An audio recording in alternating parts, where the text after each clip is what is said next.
ശേഷമേ ഉള്ളൂ. ഇപ്പോൾ നടക്കാൻ പോകുന്നത് ചേച്ചി അളിയനും, അതായത് വരന്റെ ചേച്ചിയും അളിയനും കൂടി മാല ഇട്ട് കൊടുക്കാൻ പോവാണ്. നിങ്ങൾക്കായിരിക്കും കൂടുതൽ തിരക്കെന്ന് എനിക്കറിയാം, അത് വേണ്ട. ഓക്കെ, അപ്പോ രണ്ടുപേരുടെ കുടുംബക്കാരുടെ സാന്നിധ്യത്തിൽ നമ്മൾ ഈ ചടങ്ങ് നിർവഹിക്കുകയാണ്. കാണാൻ പറ്റുന്നവർക്കും കേൾക്കാൻ പറ്റുന്നവർക്കും ഇങ്ങനെ ഒരു ചടങ്ങ് നടത്തുന്നുണ്ടെന്ന് വിചാരിച്ചോളൂ. നിങ്ങൾ കൈയടിച്ചോളൂ. Please put your hands together.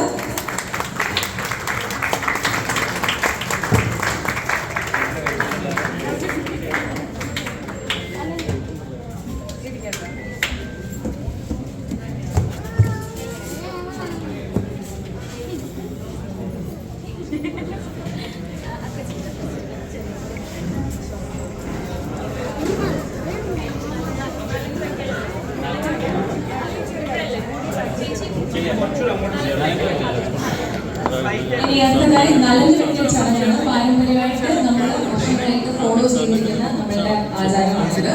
അപ്പൊ നലഞ്ഞു വെക്കൽ ചടങ്ങിലേക്ക് പോവാം. അതും ചേച്ചിയും അളിയനുമായിരിക്കും കോർഡിനേറ്റ് ചെയ്യുന്നത്. ഇത് ബേസിക്കലി വീട്ടിലെ സ്ത്രീകൾ കുറച്ചുകൂടി ഉൾപ്പെട്ട് ചെയ്യേണ്ട ചടങ്ങാണ്. കാരണം പെൺകുട്ടിയുടെ കയ്യിൽ പൂ വെക്കുക, ചന്ദനചാർത്ത്, അങ്ങനെയുള്ള കുറച്ച് പരിപാടികളാണ് ഇവിടെ നടക്കുന്നത്.